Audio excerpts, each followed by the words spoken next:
Greetings all, FerrariMan601 here. In case you're getting the message here that this is McLaren MP4 20 Hot Laps at the Red Bull Ring, the Twitch title is very sorely mistaken. This is the rFactor 2 McLaren MP4 13, and we're at Spa today. Yeah, I don't understand why Twitch does that, but they do that, and well, we're going to have to fix that at some point. But rFactor 2, haven't done so much running in this car. Haven't done so much running in this sim, as a matter of fact. But here we are, and we're going to try and get a handle on what's going on with this thing, because, well, it's a little bit of a temperamental beast to try and understand.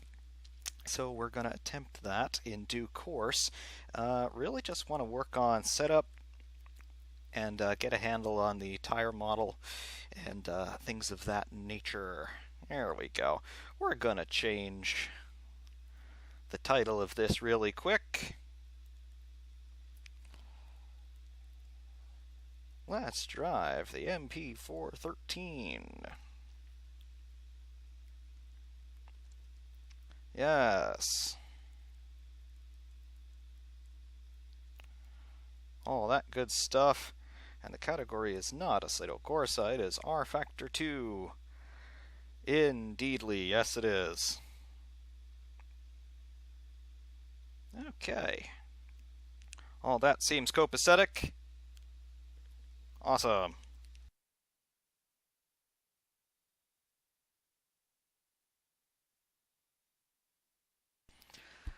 Alright, so enough bantering about all of the problems we've got with Twitch.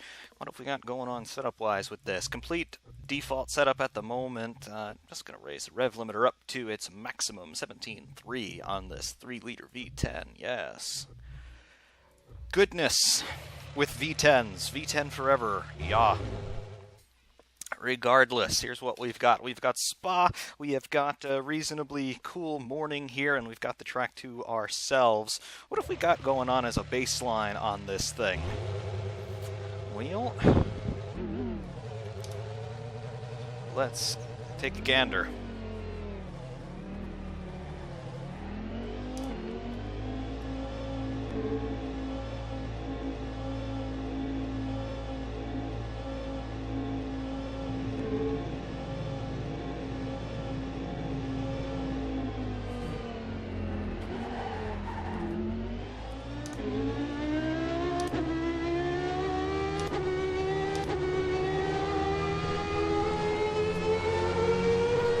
Our temperature is looking, all of that.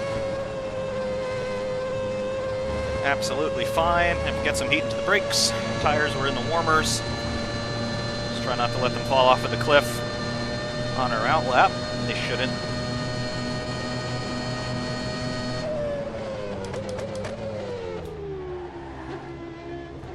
Got a fair amount of fuel on board, good enough for 12 laps.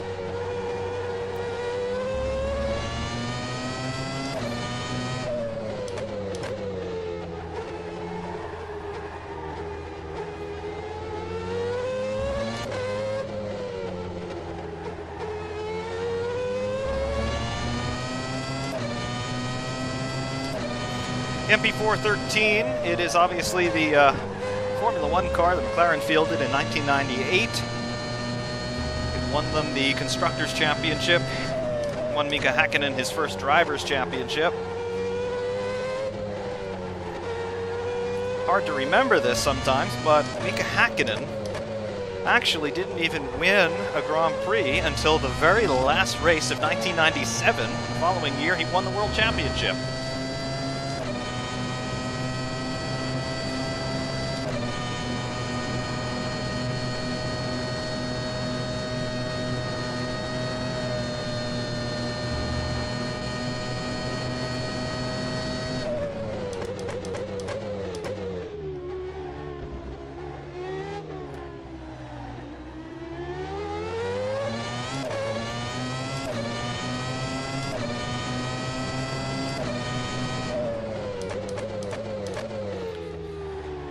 Initial impressions from a driving perspective, the throttle is quite touchy on this thing.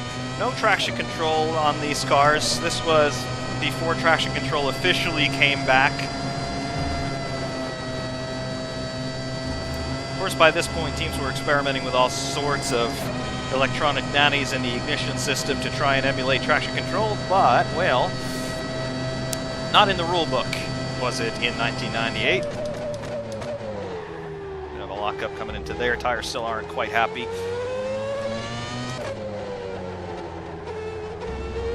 Tire temperatures read out in Fahrenheit in the bottom right. You can see where they are. We get 3 readings per tire, outside, middle, and inside. And then, of course, get an aggregate temperature as well. Green bars you see on the outside of all the tires there in the MFD, that's our brake wear in percent.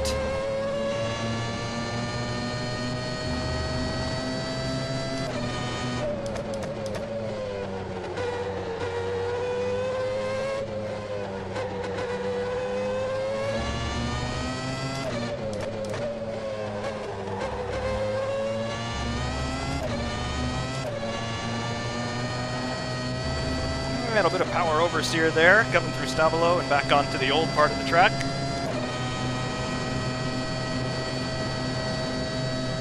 Can we take Blanchimont flat? Yep, easy flat.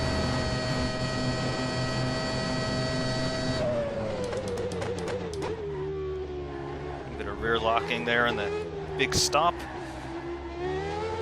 On the throttle in first, gotta watch the wheel spin. Over the line. 156.963. So that's a baseline for you.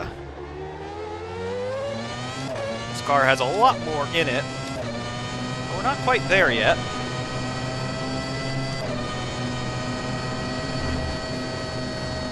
Eau Rouge already off, flat now, very nice. Got a lot of downforce on board. We could definitely afford to lose some of that. Sector 1 split will be coming up in about 15 seconds.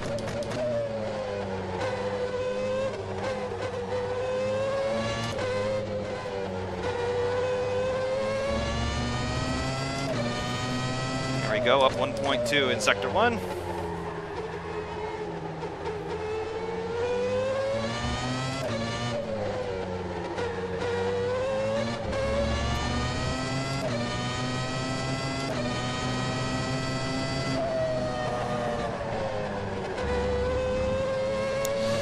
Yeah, balance front to rear and high-speed corners, not there. Lots of understeer. In default setup, that's understandable. This version of the car, believe it or not, actually comes to us directly from McLaren. It's part of their McLaren Shadow program where they're trying to get a whole bunch of teenagers who sit in their parents' basements in their underwear all day and they're trying to turn them into racing drivers. So this actually is built off of actual McLaren data. So this leads me to believe that this is probably one of the most accurate cars we have ever gotten in sim racing, perhaps only short of anything that iRacing has put out in collaboration with real-world manufacturers. Certainly the first time anything like this has happened in rFactor. That's a 54.893.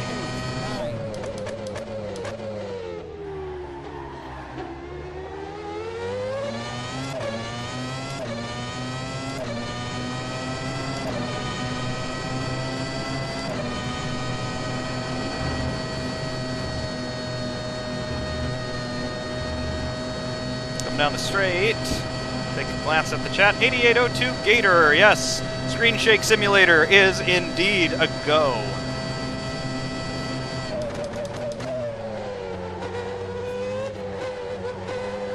I feel like I've got a touch too much brake bias to the front. We can deal with that. See what 5446 does for us.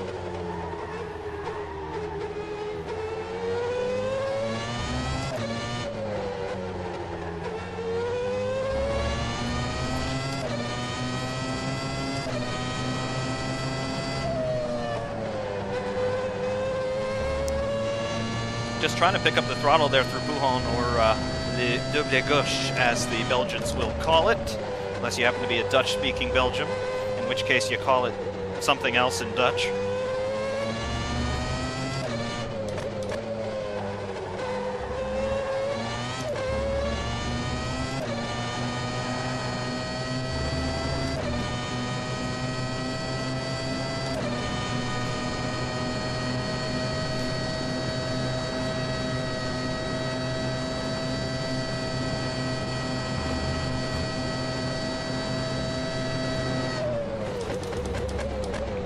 little bit of grass under braking there. No problem.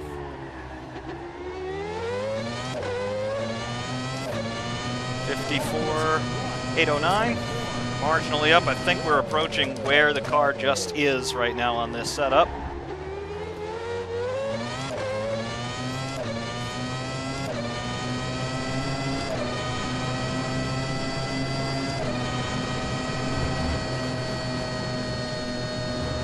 But I really should not be able to take Eau Rouge Radio flat, not in this car. I've got too much wing on this thing at the moment.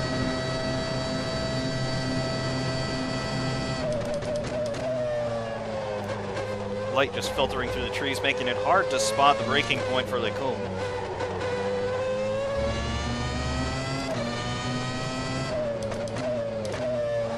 Let's first gear through here. Get a little bit better initial turn in, but too much wheel spin on corner exit.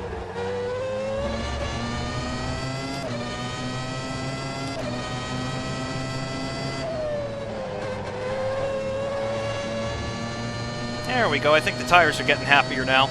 Yep, indeed. Understeer through the first part of Fagnes, now coming out.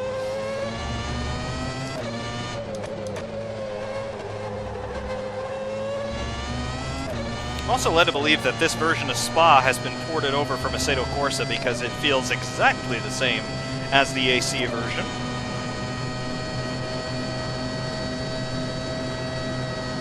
But who am I to judge?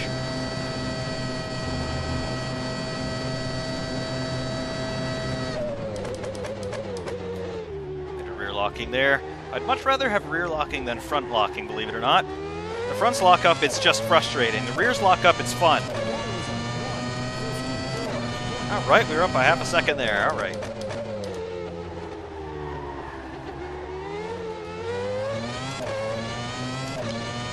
And you know, the old version of La Source where you had the barrier right there on the left side, right past the white line, that was fun. The onboard of Häkkinen chasing Schumacher in 2000, he's power sliding the thing out of the corner and he is right up against that wall. And then of course down here on the Kemmel Straight, overtaking Ricardo Zonta, who's a lap down, and Michael Schumacher at the same time. Häkkinen using Zonta and Schumacher as a drafting partner. It's probably one of the best overtakes of the last 30 years or so. You know, back when Formula One drivers actually had to plan an overtake and work for it and make sure they could keep in touch with the guy ahead.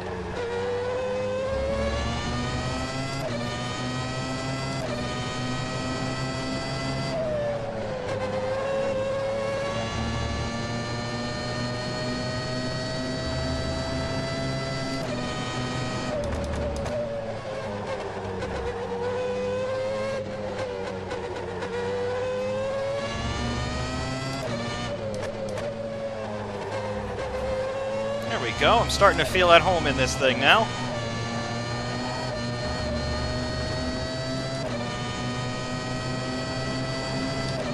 It's rather lurid, but it worked.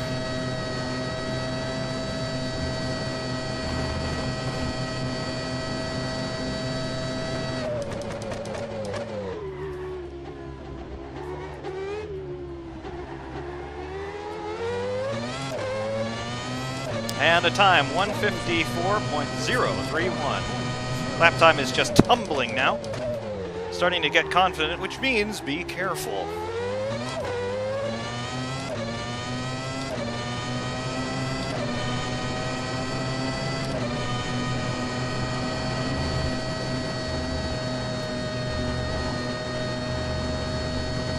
Jan Kemmel glancing at the chat.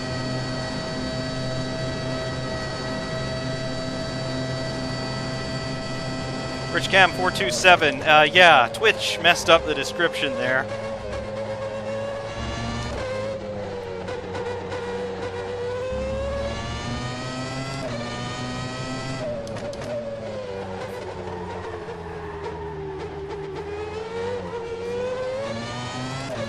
I will say, when the back end gets free, you've got to catch it real quick.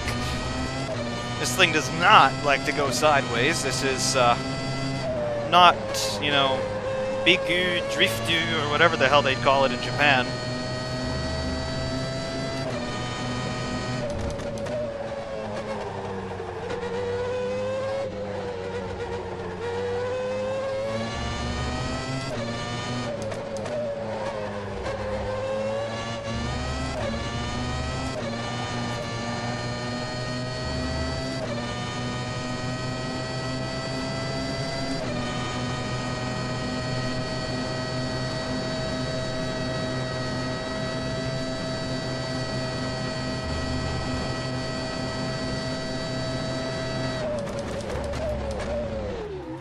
Bit of grass there, back end getting all out of shape. On the power. It's going to be slower. No, it wasn't. Holy fuck. Is that what we call the maximum attack?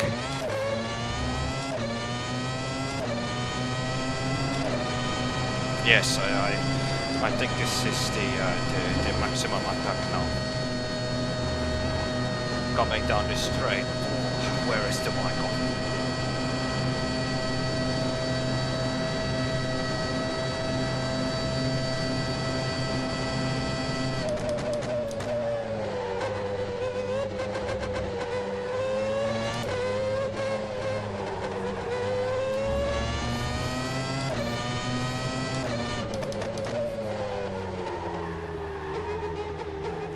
Always get understeered there. Through Rivage, I believe that corner is called. This corner has no name, at least not according to real motor racing fans. Now they've given it some sort of politically correct, wishy-washy name, just like this. This is Pouhon. Now everybody just calls it double left. No, it's Pouhon. Thank you very much.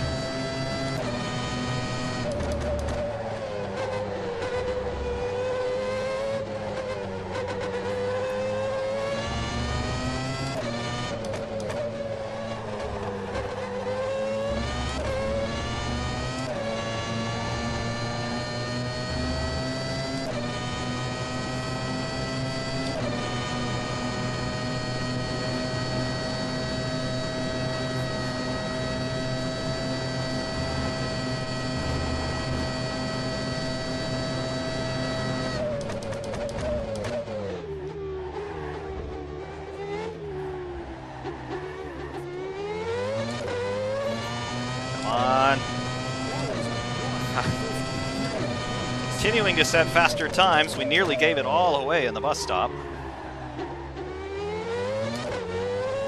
We could slacken off the differential a little bit, get somewhat better traction out of the slow stuff. I'd like a very open diff. And we could lose some wing, but we got to be careful not to upset the balance. Car actually feels pretty good now that the tires are up to temperature and the wear rates seem to be under control. Brake balance feels fine. Let's remind ourselves where we actually are in that 54.46.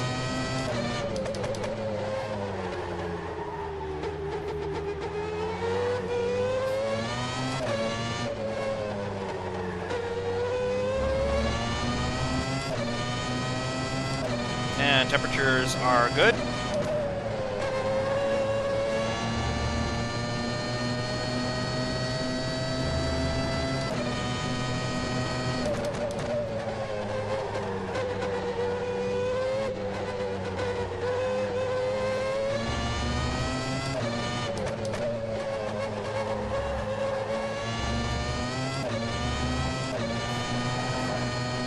Alright, still got to lift a little bit through there.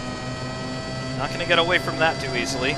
Take some wing off, that's only going to get worse, but we'll get a little bit more straight line speed. Not that we're particularly lacking in that, but we could use a little more.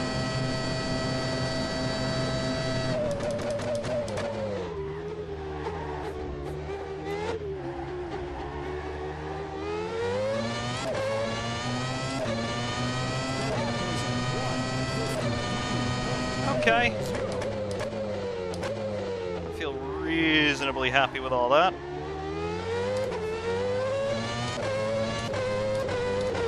Let's take a look at the chat.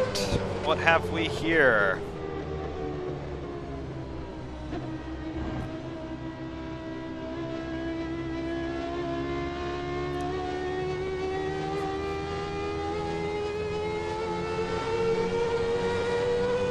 Hesitated Eye, hello! Noah, hello! Yes, the RichCam427 is here. He's also my all-time favorite streamer. I particularly like it when he's crashing and burning in left turn-only machines. And also getting unduly frustrated at whatever that Mario game was from the 90s.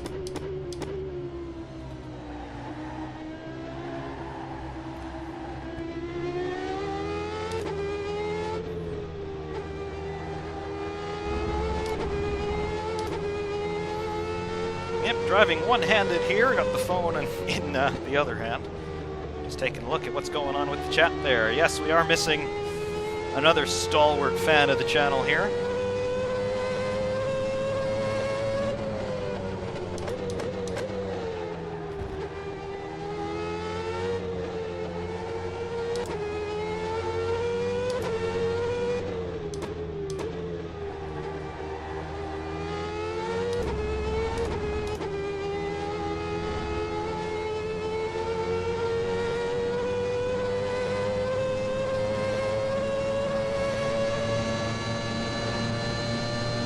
RichCam427 saying that he doesn't get frustrated ever. Nope, not a chance. I beg to differ. No, he just gets depressed. Well, depression happens to the best of us, and that's a lockup because I'm not really paying attention to what I'm doing. A little bit of an excursion through the grass for us. Let's just not stall this thing. Alright, there we go. Just a little bit of an excursion. We were going to pull into the pits anyway.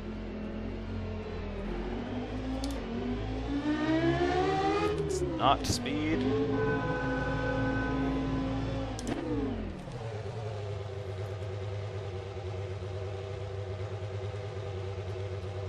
Right. So, overall, I'm pretty happy with where the car is, but we've always got the opportunity to make some adjustments.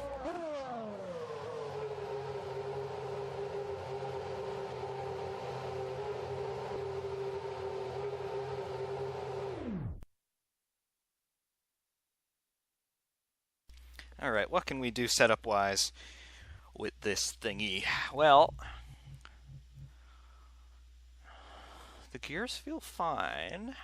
It's aero that's slowing us down for the moment.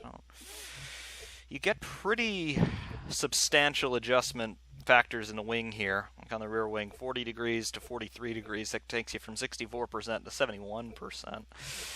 71%. More inclined to go straight up 71-71. That shouldn't affect the aero balance in terms of overall distribution of downforce. We'll obviously have a little bit less. Suspension and the chassis it feels fine in terms of the way the car is actually reacting to everything. It feels stiff enough. It doesn't feel wallowy or anything like that. Tire compound, of course, we can immediately make that softer. Tire pressures are fine. Just noting how they warmed up, they were fine as well. Steering ratio feels okay. Diff is reasonably open already. Maybe take out a little bit of preload. Final drive is fine, and obviously we don't care about the reverse ratio because we don't need it.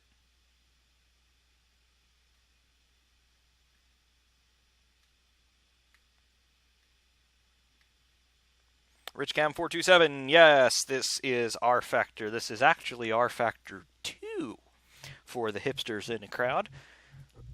So much better than rFactor 1, of course. Actually, it's pretty much exactly the same. But don't tell anybody. They'll get sensitive about that sort of thing.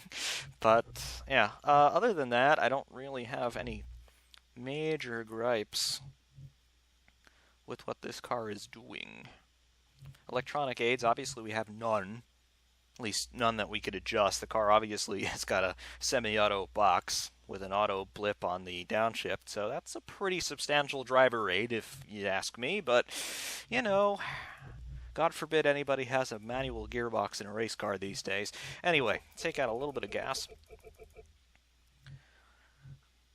And take a look at our standings. 153.3 dead is where we're currently sitting right now. Dove F2007, hey F-man. Hey, Dove F2007, how are ya?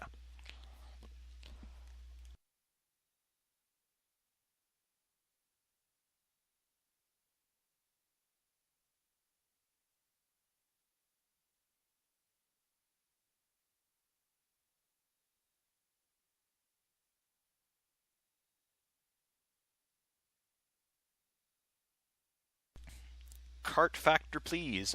Perhaps some rFactor might make a guest appearance here. It's altogether possible. Life L190. I don't have the L190 for rFactor 2, Mr. Hesitated Eye, sir. Sorry to disappoint you. That's an rFactor 1 only special. And let's keep it that way, because that car is so good that I wouldn't want to sully its reputation by putting it into any other sim.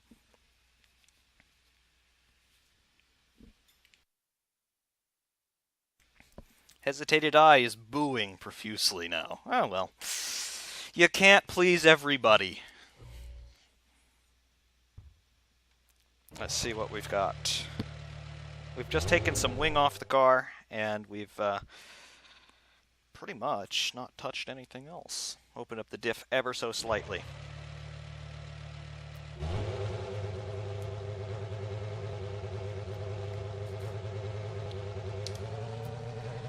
One thing I will say about rFactor and rFactor 2, clutch physics, much better than Assetto Corsa. Just have a look at this. No throttle. First gear, the revs come up automatically. It's just what this car does. But now just coming off of the clutch gradually, you can actually get the car moving and, believe it or not, completely pull away without using the throttle. Just like you could do in reality. No throttle at all. I'm off the clutch and we're moving. Can't do that in Assetto Corsa.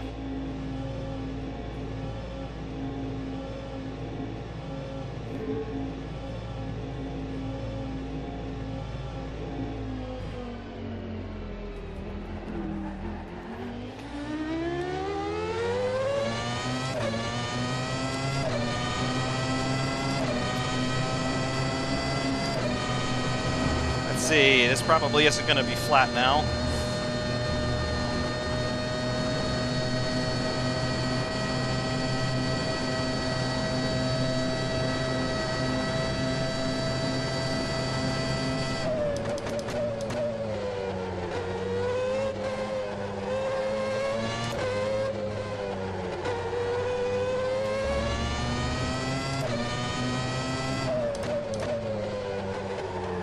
I will also say the force feedback on this thing is very nice. It's extremely detailed.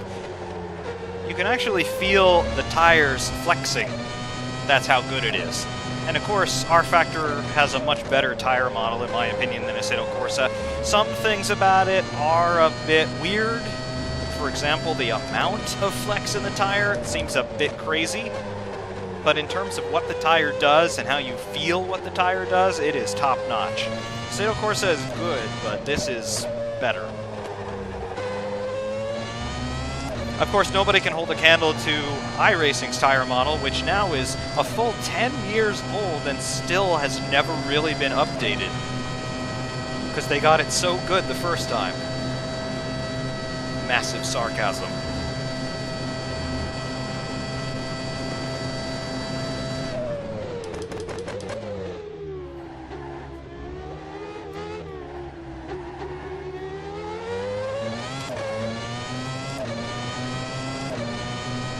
Alright, we're on the clock.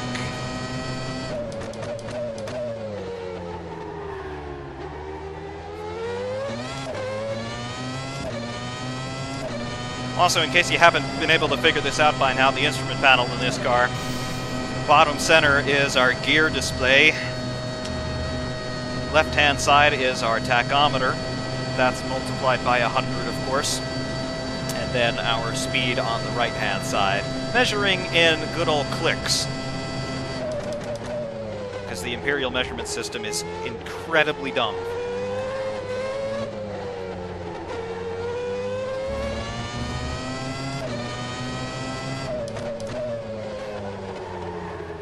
It's actually something I still got flack over on YouTube about. How come you use metric? How come you don't put things in miles per hour? Ask the 5 Americans who actually watch my channel. And I say, well, in Imperial units are very good for conversation, but they're absolutely terrible for doing anything useful. For example, if you're working on a car and you're looking for a fastener that is 1630 seconds, what the hell is a 30 second, and what do 16 of them look like? Why don't you just call it a 20 mil? Oh, okay, I can visualize 20 mil, but no, it must be 1630 seconds now. Rant.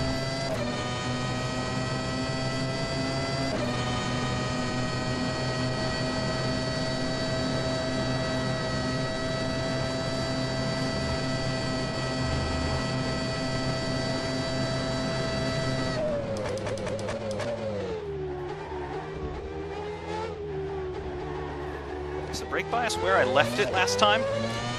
It's actually not. Okay. And of course we've immediately gone faster. Some of that might be down to the tires. We're now on the softs. We were on the mediums before.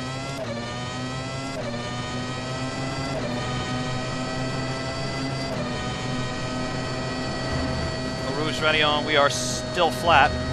Actually, the car still feels absolutely stable through there.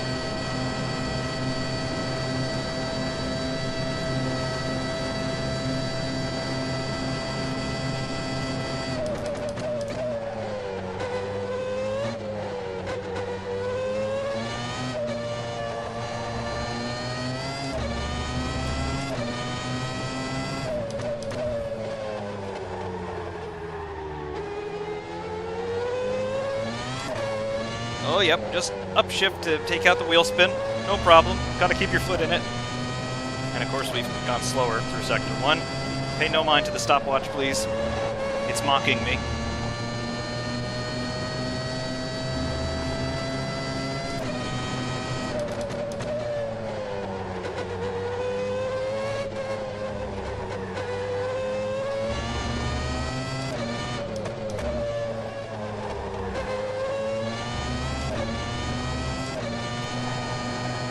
Yeah, that's still not flat. It's not going to be flat. All right, we're up by 1.5 tenths. I'll take that.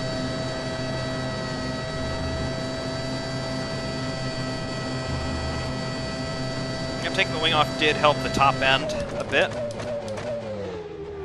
Still feel like I have got an excess of downforce in some respects, but then in other places I want it, so maybe we'll keep it. And we've gone slower. We gave up the 1.5 tenths we gained in Sector 2. R.I.P. in peace me.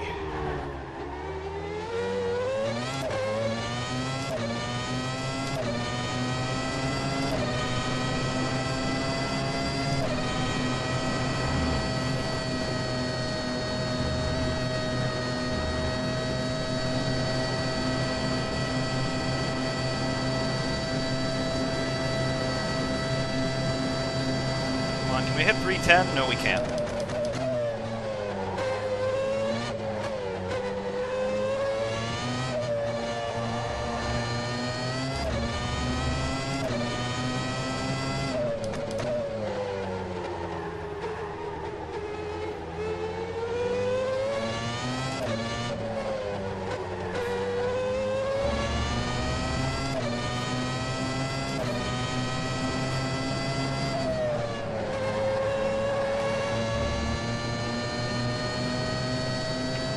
Wincing my way through Wuhan there.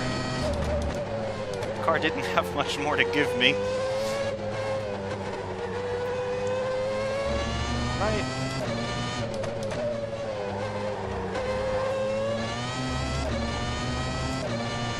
Nope. Not going to be flat. Not too much of a lift that time, but still not flat.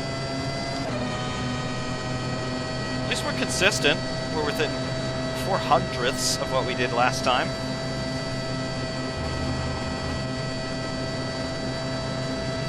Brakes. Bit of rear locking there. Just nail it. Come on. Ah, still slower.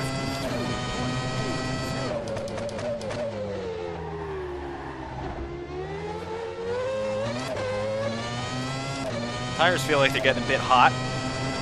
Alright, that's just me. The fronts are actually cold.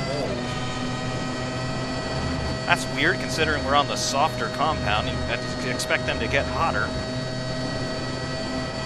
they do in the big braking zones? Let's find out.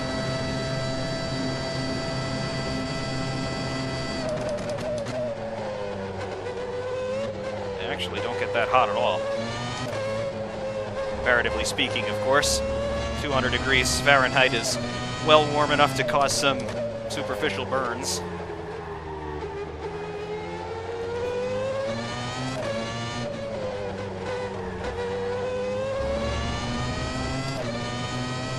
Yeah, but then again, the rears don't really heat up that much either. 413 is reasonably gentle on the tires. I suppose we could glean from all of that. And it does feel like it. I mean, the car feels stable, it feels planted, but at the same time, it doesn't. You are keenly aware that it is right on the knife edge at all times.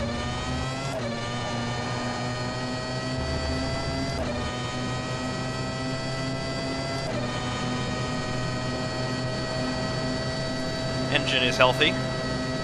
Brakes are a bit chilly. Can probably close off the ducts a little bit.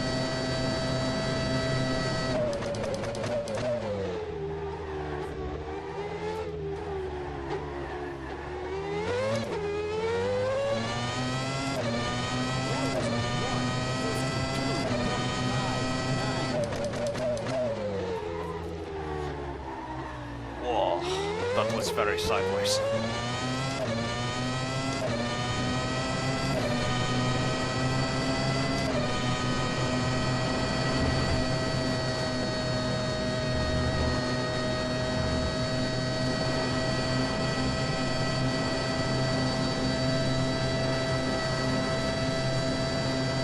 Yes, hesitated I. F-Man is being brave, and please stop the start watch if you would.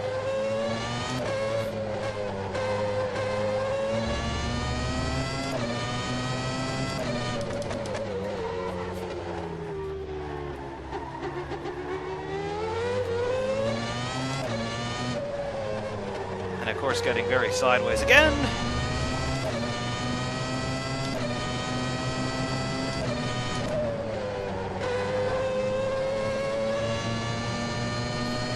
And of course, you know, Mika Häkkinen, if he had a moment like that,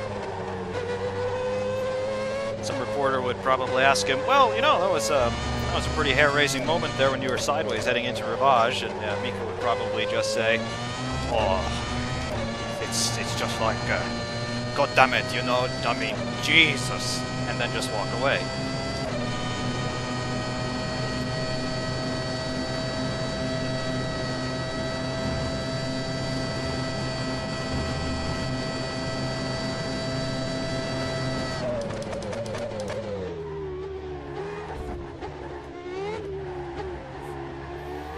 Want a little bit more forward brake bias again.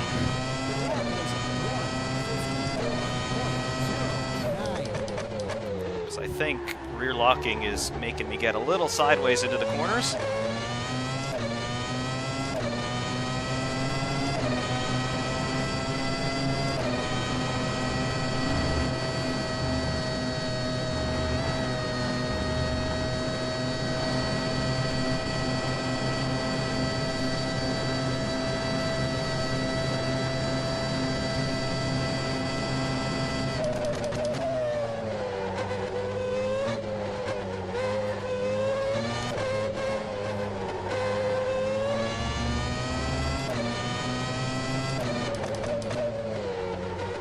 Man, I really left some skid marks down there on the last lap. That was well more out of shape than I thought it was at the moment.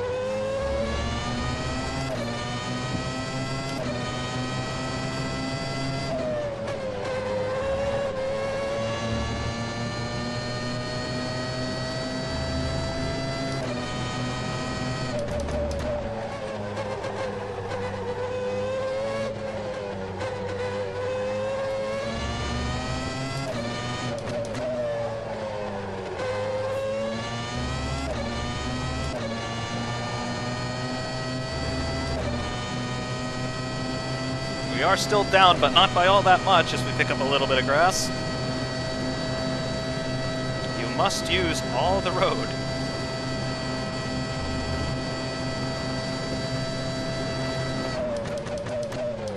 And unlike Formula One race stewards of the last 15 or so years, my contention is if it's paved, it's fair game.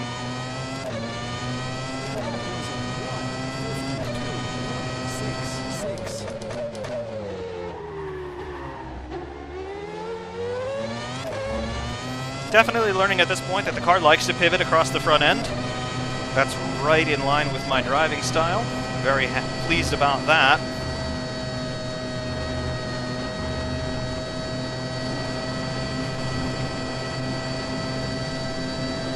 Could probably still stand to gain some straight line speed.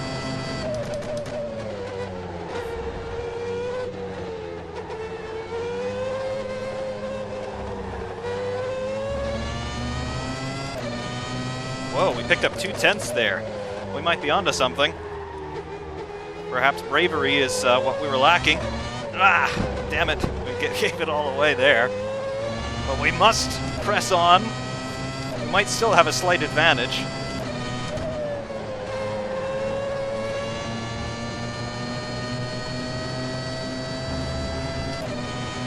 That's what I mean, though, about this thing being on a knife edge all the time. I know it may not appear to be particularly rigorous from the outside, but this car is never more than a couple degrees of throttle angle away from completely pirouetting into the sunset. Wow, we actually gained time through Sector 2. How did I do that? We gained a lot of time in Sector 2 as well. We gained another 10th.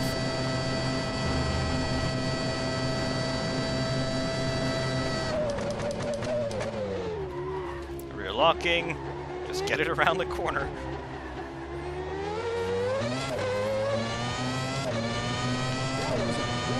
Ah, lost it all. Definitely under braking is where the car suffers.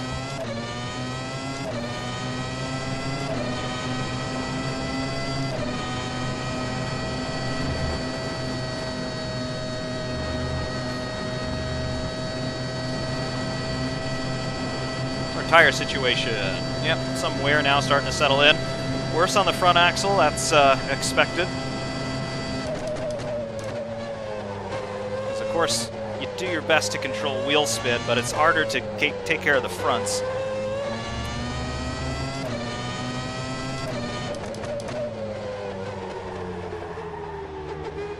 Up nearly 1.5 tenths in Sector 1. That's wide. Too much understeer. Fronts are giving up a little.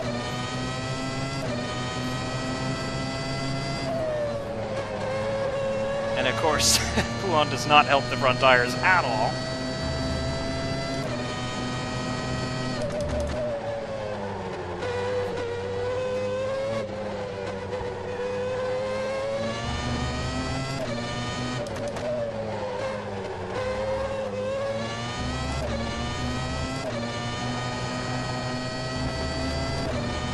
We're still up out of Sector 2. Let's not give it all away now in the bus stop.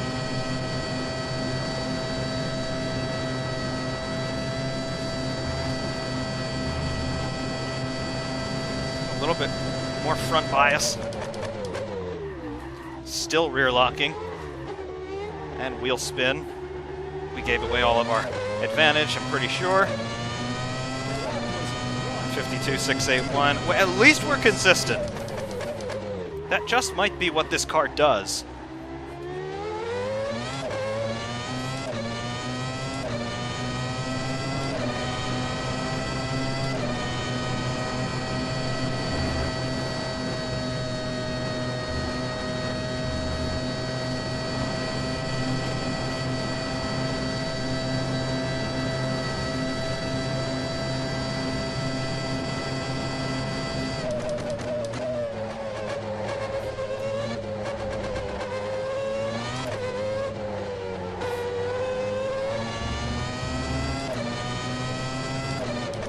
And we're down fairly significantly in Sector 1.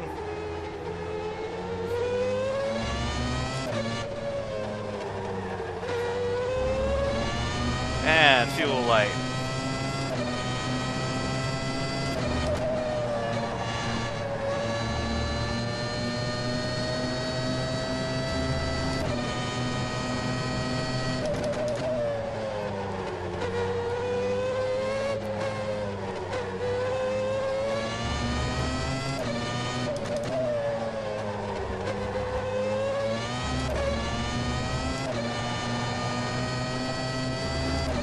wait, we're actually up in Sector 2.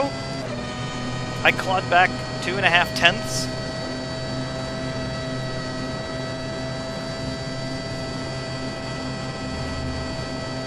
Well, at risk of running out of fuel on the next lap, let's take this one through to completion and see if we can capitalize anything. Probably not. Nope. 153 dead. Through here last time by, though, we were completely sideways, full opposite lock.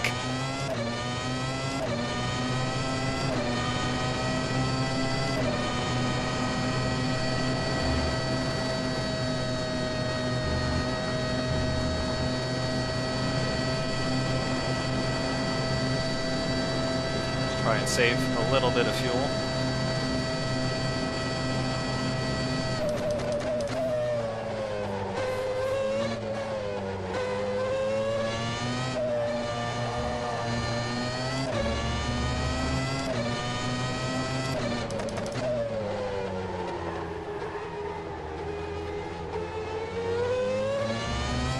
Tire situation still under control.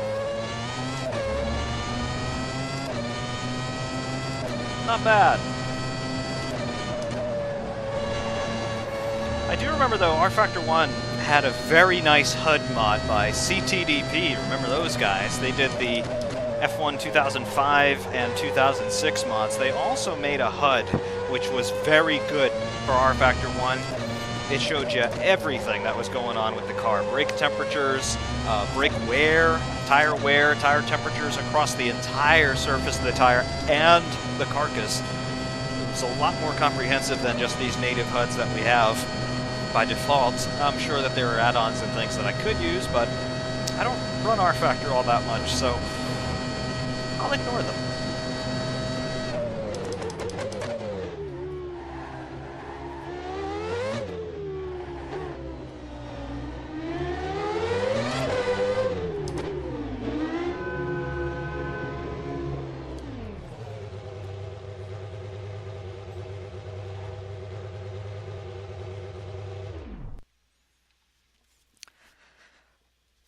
Take a look at what the chat is doing, because I'm sure that you're all just waiting with bated breath for me to acknowledge your messages.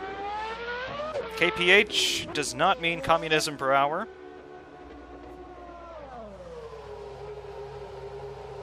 Rich Cam says if you aren't wrecking through Eau Rouge, you're not going fast enough. Well, he actually says you're going too slow, but nah. Noah says the car feels planted, but it isn't. Yes. Rich Cam, what is the little Timex watch behind the steering wheel on the right side showing? Believe it or not, that is showing you, I believe it's showing you time of day, which is pretty much what a watch does. But weird to see that in a race car. I wouldn't think you'd have much of a use for an actual clock in a race car, but there it is. I want to see... Yeah. I want to see what La Source looks like sideways in an MP4 13. I think this is the lap. Yep. Boom. Have a look at that. That was pretty. That was very pretty. And again, in slow motion. Under braking. Turning in. We've gone in way too deep. Full opposite lock. Catch the slide. Turn back into the corner.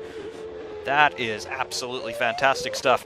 On board, I think we can see this from on board. Yes, indeed we can. In real time first. Oh, yes. That was pretty.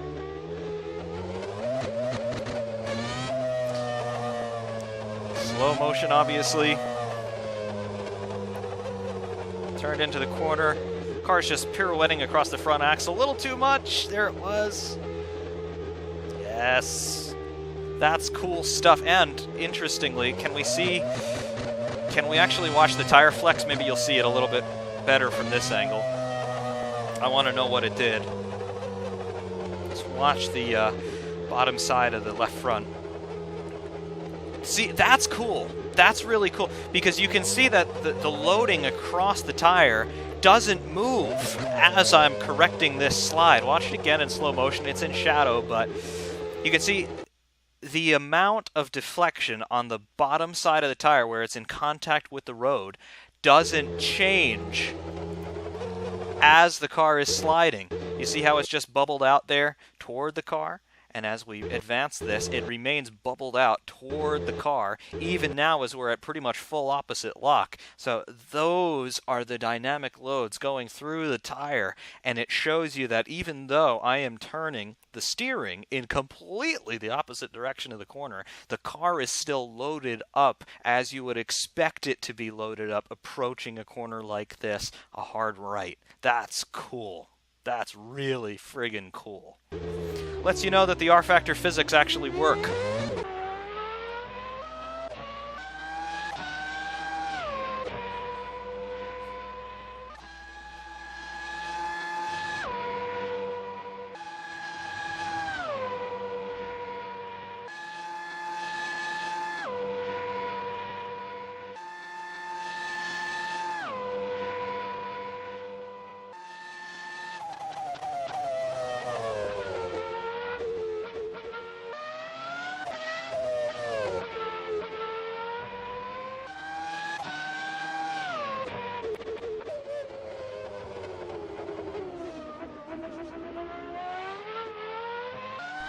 I forgot about that little moment there as well. Have a look. Breaking into Rivage. Oh, yes. And technically speaking, we need to confirm this. Technically speaking, I think we actually respected the track limits there. Did all four wheels completely cross? Yeah, yep, pretty clearly. They did completely cross the white line there, but not by much. Right there. That's the maximum extent. We're still in the little rain gutter. Ha! That's crazy. This was cool. On the brakes, rear locks. It's already snapping free. More opposite lock. Little bit of... Oh, right there. Right there. Watch the rear tires. Watch the rear tires right here. Yes. Little puff of smoke. Rear locking. Brake bias was a little bit too far rearward there. That's nuts. That's why rFactor still rules in the physics department in my book, because you can do things like that. Assetto Corsa, a Formula 1 car, this was going to be a spin. Not in rFactor. You can recover things like that if you're really damn fast. That was not an easy recovery. On board in real time. Oh, yes. Two big corrections in the initial one, right there, and then again because I overdid it. And the corner tightens up a little bit as well. Again, we can do the same thing. Slow motion. Rear locks up about here. So it's already over-rotating. Turn into the slide. See, again, the tire's loaded up. And now it unloads right there. The front tire unloads. Unlike what it did last time. So you see, tire loaded up. Again, the little bubble facing in toward the chassis. And right about here... Right there, it unloads, so now it's no longer bubbling out toward the chassis, which means that the lateral cross weight on the car, as it's dynamically moving around from left to right, has now shifted over to the right-hand side of the car. Now the right-hand tires are loaded up, because I'm obviously turning to the left. So this is now, the car is now in a normal left-hand turn situation. This isn't good. So you see as we advance, the car turns to the left, which obviously I don't want it to do. So we come off of the steering, we straighten it back out, and we turn back into the right to follow the road. And then again, I've overdone it. Come out once, back into the corner, come out twice because we've overdone it. Turning back into the slide. Unloads again, curves to the left again. Oh yeah. Absolutely amazing physics, I love it. Oh, yes.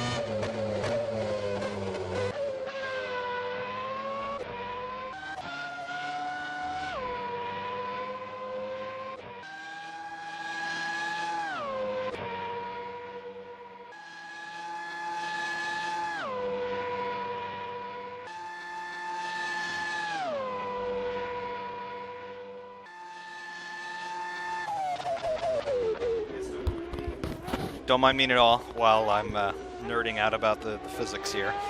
It's fantastic stuff.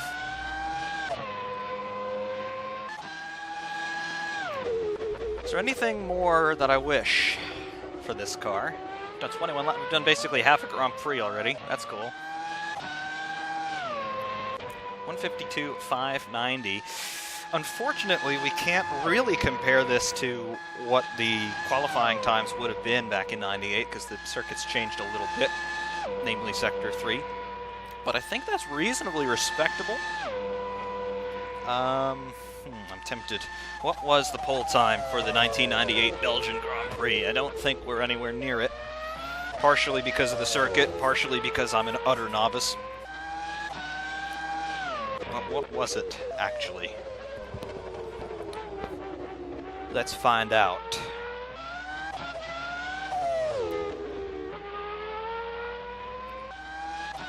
And of course, the Belgian Grand Prix in '98 was also known for the massive start line incident, which took out something like 12 cars. Literally took out half the field. Pole time for the race was a 148.682. And that was with a pretty different Sector 3. The bus stop was a much more of a shallow corner. It still was a chicane, but it was a left-right rather than a right-left, and it was taken at pretty ridiculous speeds. So 152.5 versus a 148.6 with a much slower end to the lap. We might actually be reasonably close. That's pretty cool.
It was 12 cars taken out at the start of the race. That's cool. And of course, that race eventually would have been won by Damon Hill, who believe actually, that was his last win in Formula One. Won the World Championship with Williams in '96. Frank Williams said goodbye to his world champion driver, which to this day I don't quite understand, because Frank Williams apparently doesn't like good racing drivers. And went to Arrows for a year, nearly won the Hungarian Grand Prix, stuck throttle, definitely spelled an end to that, and then went to Jordan for '98, won the Belgian Grand Prix, and the '98-'99 Jordan cars were actually very good. Of course, the '98 Belgian Grand Prix also known for the big incident in the atrocious rain between Michael Schumacher and David Coulthard. David Coulthard being, I believe he was a lap down at least on Schumacher. He was attempting to give way to the Ferrari, but Michael, completely blind because of the spray from the McLaren in front, ran into the back of Coulthard, destroyed the rear end of the McLaren. The Ferrari lost its right front wheel. Schumacher drove it back to the pits on 3 wheels and then jumped out of the car and went to go assassinate David Coulthard, but thankfully cooler heads prevailed in the respective garages.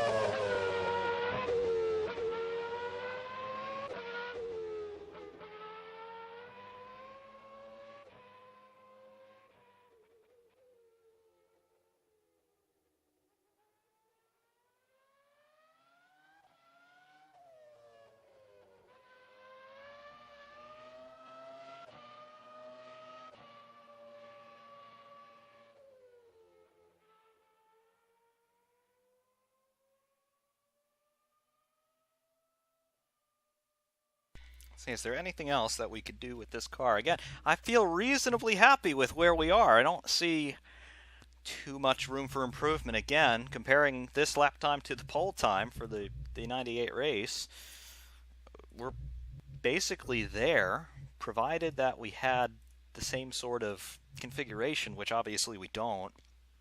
We'd be pretty close.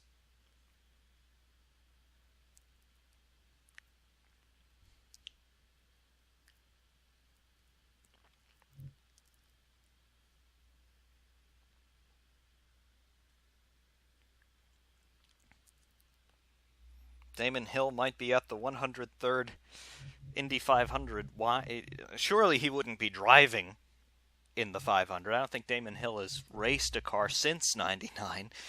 That would be a pretty tall order for him. But then again, what was it, 2012? Jean Alesi started the Indy 500. I don't think he had raced competitively since the early 2000s. I know he left Formula One at the end of 2001, but did he do anything else after that? He might have done something in Brazil. Or did he do DTM for a little while? I'm not sure.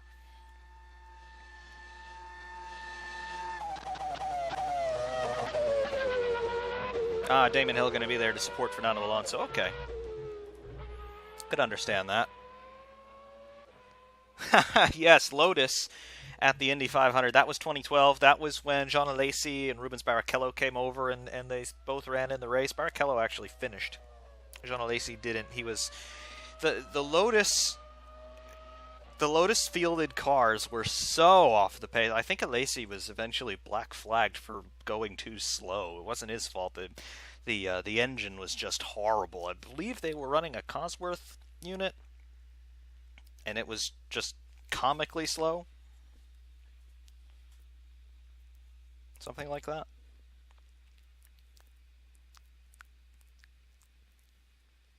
Wave XL. What's that app, please? This is rFactor 2, if that's what you're wondering.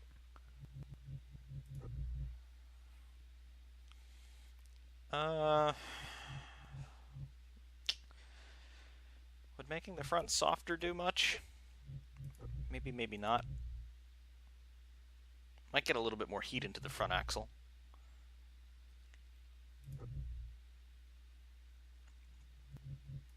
Let's take a little bit more downforce off the car. It's going to be pretty skatey at this point, I think. Yes, Wave XL, I know the stream title says Assetto Corsa McLaren MP420. I tried to change it, wouldn't let me change it. It's, yeah. Hopefully when it goes up as a rerun, it is fixed. If not, I'll go and fix it. But whatever, I'm probably also going to upload this to YouTube at some point, so you'll see it there and it'll have a proper title. But yes, this is rFactor 2. No. It's glitching out on me. Come on, rFactor. There we go. All right.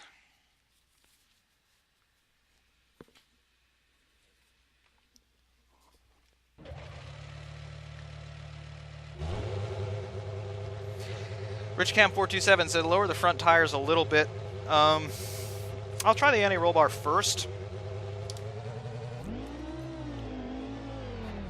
Because like I said before, the car feels planted, but it doesn't. Some of that might be roll stiffness because obviously you're going to feel that through the corners. And it doesn't feel like it's a tire issue as much as it feels to be a chassis stiffness issue. And again, I use the term issue very loosely because obviously we're pretty much on pole position time. But we'll see if this makes any difference.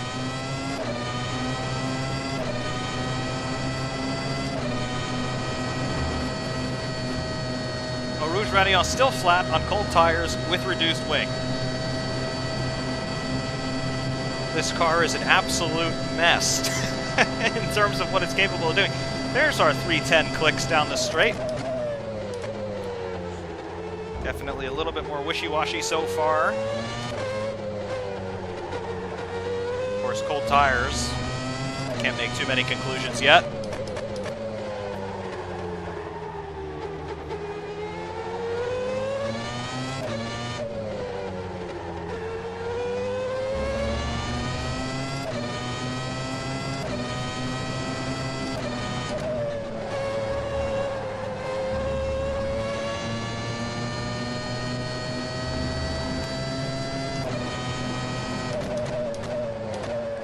Yeah, look at that.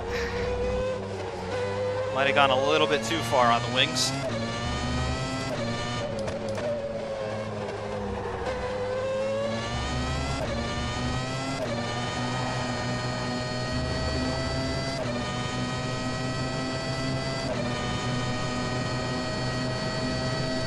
But our straight line speed is pretty healthy. And high speed corners doesn't matter. This car also, should mention this car also has a blown diffuser. Should mention, this is Adrian Newey's first McLaren. Adrian Newey, of course, famous for doing funny things with exhaust gases. This car does have a blown diffuser. It's not a blown diffuser in the sense that we saw in 2010 and 2011. This one, what it's doing is it's using bypass flow to energize the diffuser. It's not sending the exhaust through the center line of the diffuser like he would later do on the Red Bull RB9 and RB10, RB5, RB6, RB7. But what it's doing is he's energizing the flow above the diffuser, and then sort of like a jet engine, using bypass flow via the Venturi effect and Bernoulli's principle. He's trying to increase the volume of flow through the diffuser using the exhaust gases.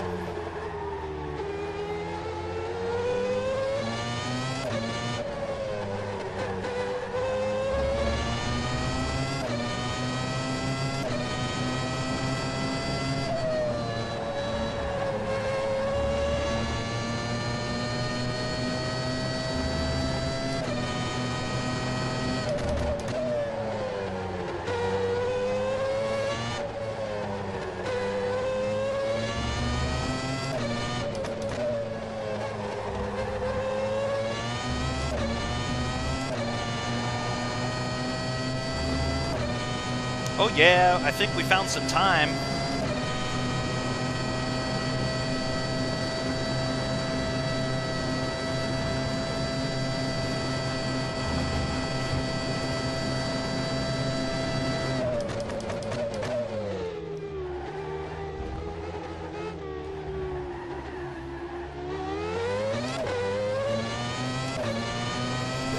.152.361, best lap of the session.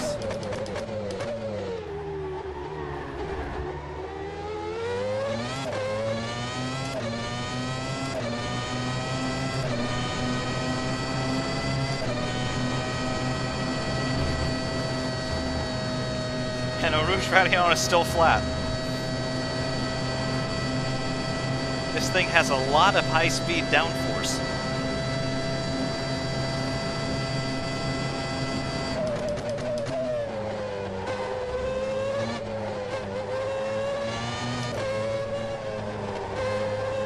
I think the roll stiffness actually might have done the trick.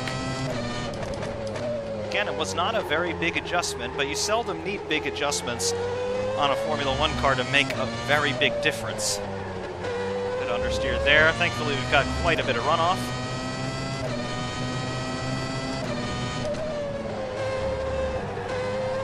Too much entrance curb there.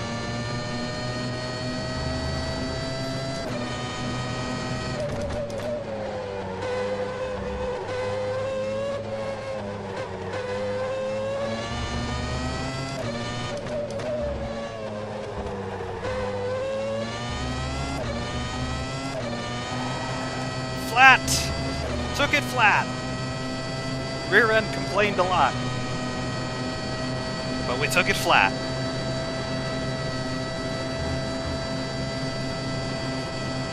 Tire temps up a little bit on the front axle, nothing dramatic.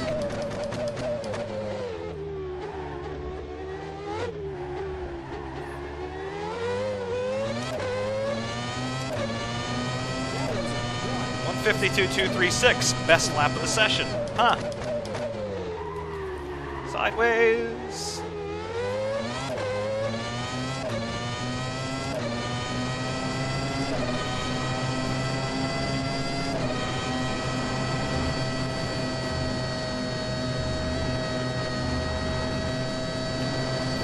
I think we might have found my happy place.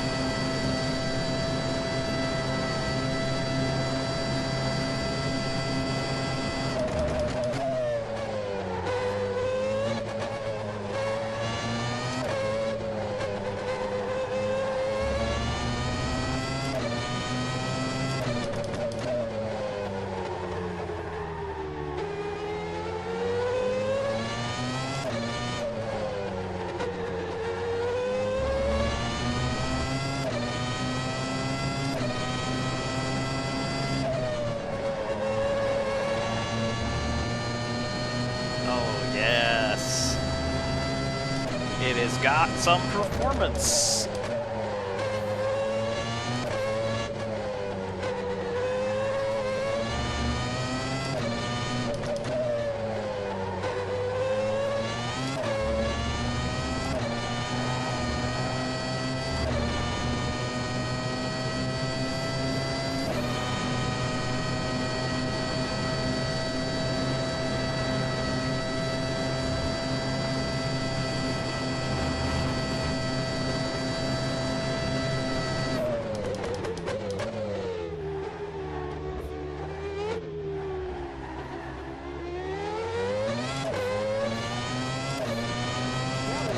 .52 of 210. Yep.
Yes.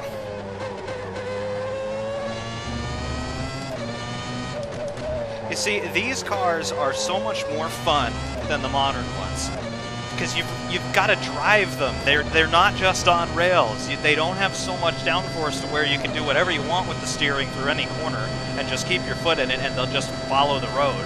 It's almost telekinesis the way that you drive a modern car. This thing, you've really got to be on top of it, because they are, just by their nature, a bit unstable.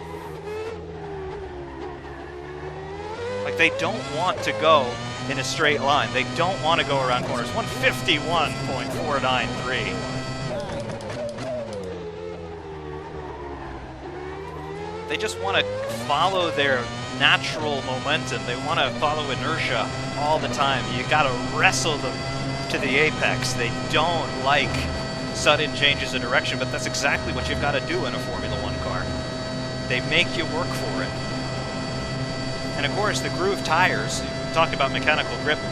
Nowadays, I know everyone complains about Pirelli, and rightly so, but at the same time, when you've got big fat slicks, you've got more grip than you know what to do with. The cars are actually generating so much mechanical grip nowadays. I mean, you saw the lap times this year at Monaco, they were insane. Monaco, of course, not really an aero circuit. That's all down to the tires. These things, with the grooves, and I know people complained about them back in the day. 1998, of course, was the first year for the groove tires. They'd stay with us until 2008. But they made the cars more lively. They really did.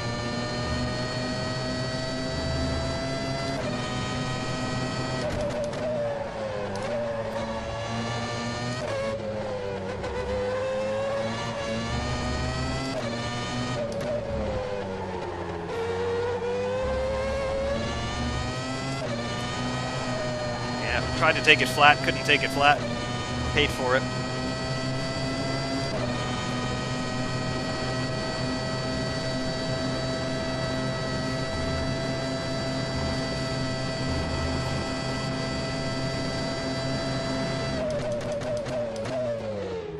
I mean, to finish off that point, though, about what these are like compared to modern one, just watch any one of Lewis Hamilton's pole position laps from this year. And, I mean, he's barely turning the steering wheel. Sure, the forces that are being transmitted through that car are absolutely enormous, but it doesn't look like much, just from an observer standpoint. Go watch an onboard of Mika Hakkinen from this era, and he is absolutely fighting this thing through every corner of every lap. It's amazing that these guys were able to do race distances in these things without losing it at least once. I'm not sure if the modern crop of drivers would be able to excel in the same way if the cars were still like this. Some guys would definitely shine. I'm sure Alonso would shine. Raikkonen would love these cars. In fact, Kimi Raikkonen not too far from this time from when he started F1. But I'm not sure somebody like a Hamilton would like going sideways as much.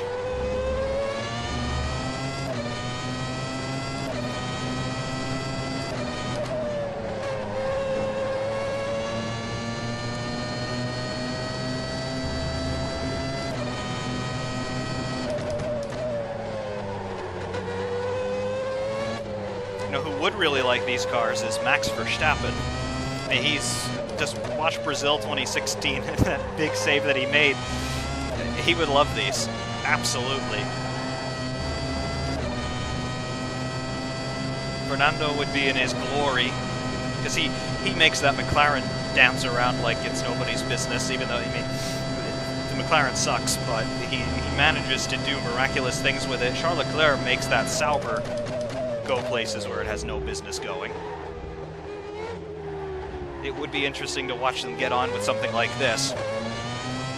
And of course, it would be a lot of fun to watch them grapple with the manual gearboxes of the, well, everything up until the mid-90s, of course, but the 80s turbo cars, that would be something to see as well. How would the modern guys get on with them?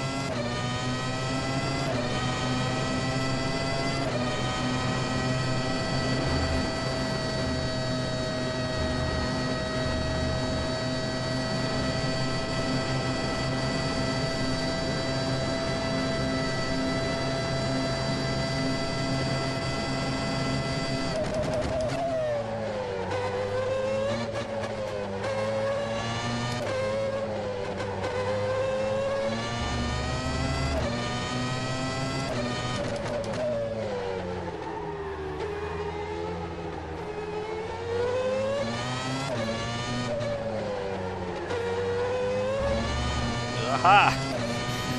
Get back here.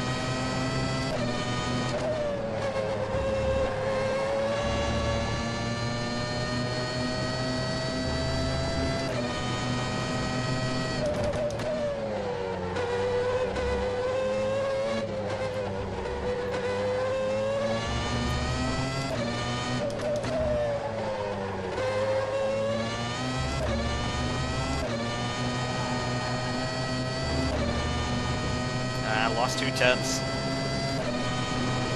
Probably because we approached Puhan sideways, but oh well.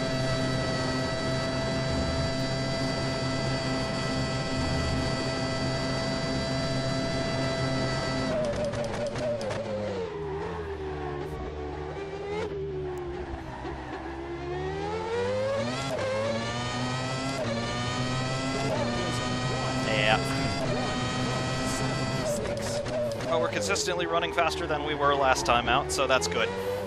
And we spin it around. Totally meant to do that.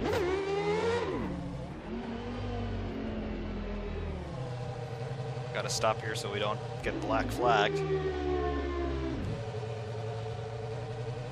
And into the pit lane, of course. Gonna get black flagged anyway.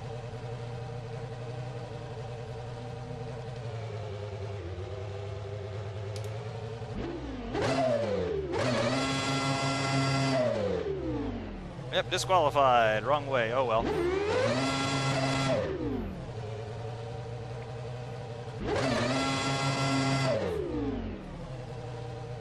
Man, look at those rear tires now.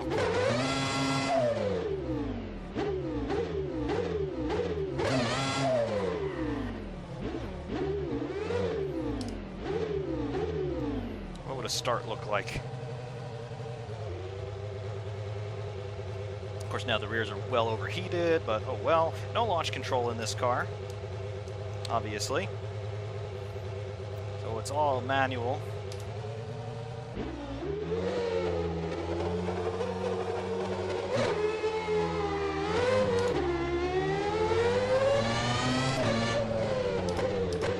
Not bad. Not bad at all.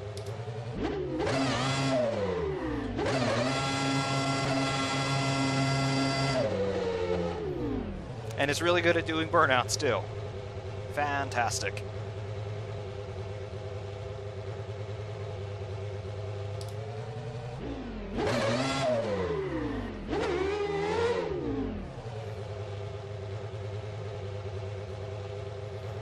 And before the engine cries foul, shut it down. Look at that, water temp 272. Yeah, it's pretty hot. In fact, it's not too far away from blowing up. But, yeah.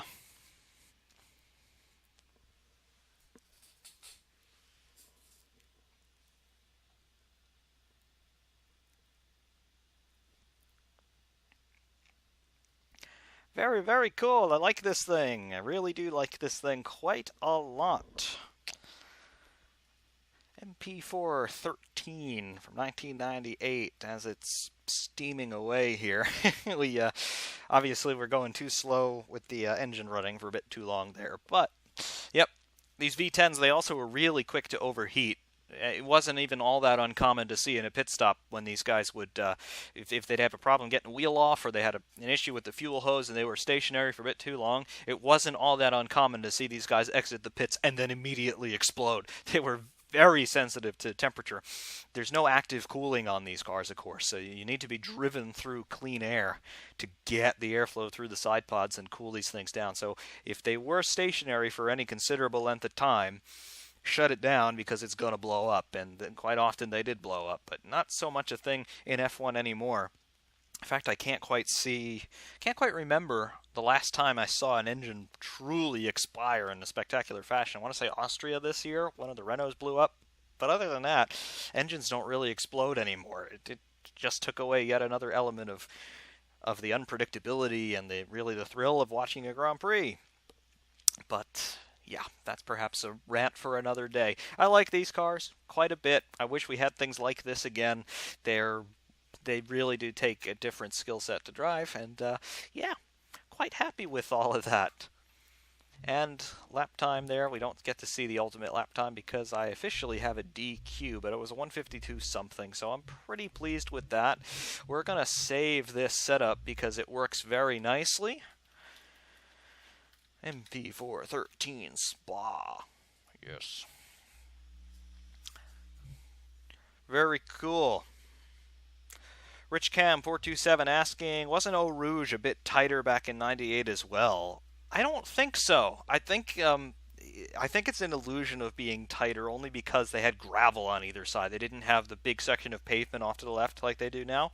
They still had the pavement off to the right because of the second pit lane that's still used by some other categories. The pit exit is actually through Eau Rouge off to the right, but the pavement on the left wasn't always there. So I think from the old onboard footage, it looks a little tighter because there's gravel there, but I don't think the actual boundaries of the track have changed, nor has the radius of the corner changed.